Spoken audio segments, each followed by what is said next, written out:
primeira vez que utilicemos o webmin, podemos configurar o interfaz de usuario o idioma para personalizarlo de acordo ás nosas preferencias. En Mandriva, por defecto, o usuario que utilizaremos para entrar no webmin será o usuario root, aínda que despois poderemos definir outros usuarios que tamén poderán entrar no webmin.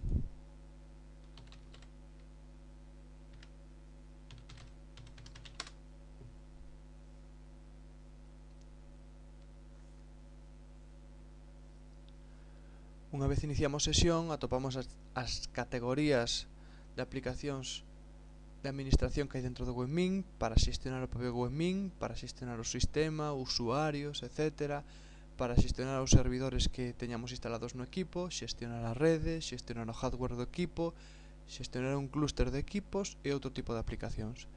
Neste caso, dentro das aplicacións de xestión do webmin, vamos a entrar na aplicación de cambiar o idioma e o tema.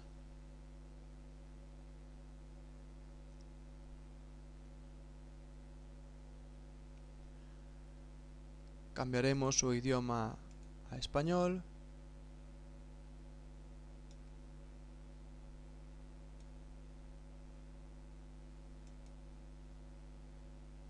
e tamén o tema.